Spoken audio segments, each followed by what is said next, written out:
Hello, I am Vidyadhar Tirak. Welcome back to the Pragmasophy channel. Today, we explore one of the most important questions in human civilization. How does a private moral feeling inside a person become a shared expectation in society? In other words, how does an internal I ought becomes a collective we do this here?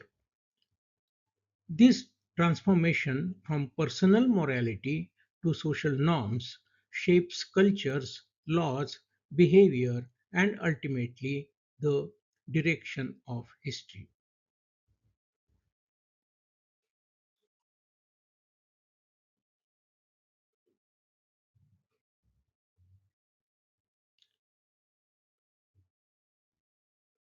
Human beings do not merely observe the world, we evaluate it.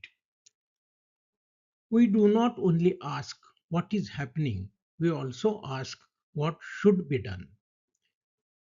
Whether it is deciding to tell the truth, to help someone in difficulty, or to harm or ignore, there is always a sense of oughtness shaping our behavior. In the pragmasophic framework, this evaluative layer exists alongside truth and fact. Truth and fact tell us what is, morals and norms tell us what should be done. Together, they form the architecture of human decision making.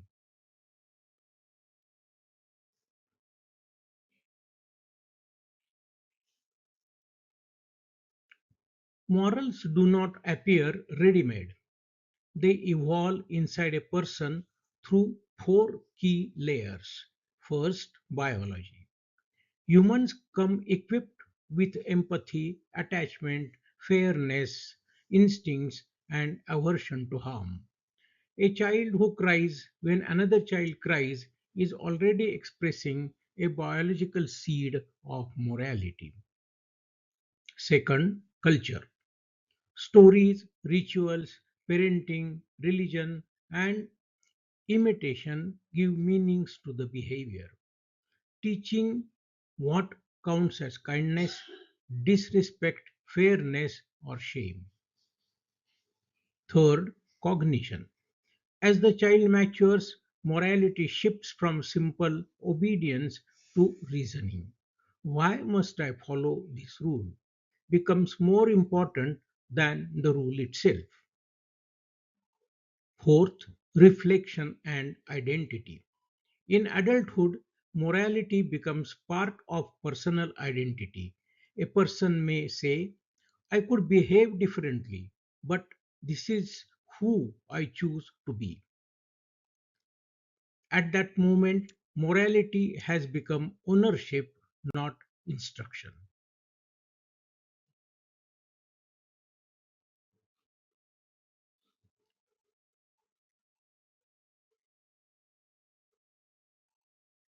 When similar moral convictions spread across many individuals, something powerful happens. Personal morals scale outward and become norms, shared expectations about behavior. Norms come in three forms: ethical norms, values like honesty, fairness, dignity, generosity, and so on. These guide how we treat one another. Governance norms. When values become formal law, constitution, rights, and enforceable duties. Conformance norms. The unwritten habits that make society run smoothly. Standing in a queue, quiet in a library, dressing appropriately are all examples. None of these may feel heroic, yet they reduce friction and make coexistence predictable. Together, these three layers become the invisible grammar of the society.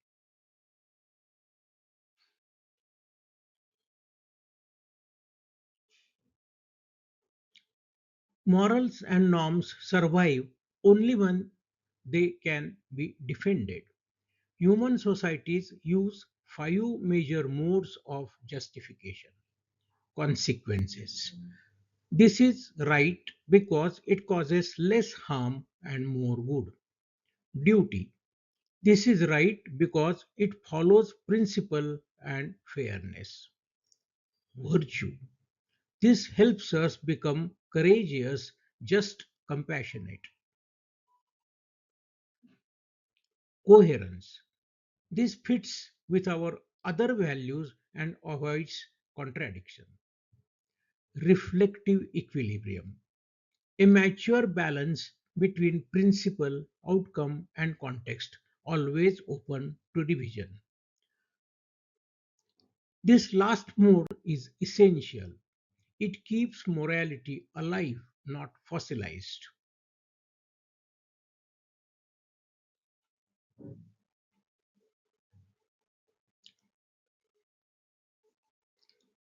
Morals and norms evolve together in a repeating cycle.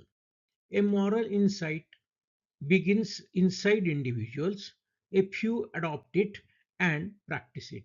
It spreads through conversation, education, and culture. It becomes a social expectation. It eventually becomes a law or institutional structure. Future generations absorb it as obvious, even though earlier societies had resisted it. Many values we may take for granted, like human rights, equality, abolition of slavery, education for all, followed this exact path.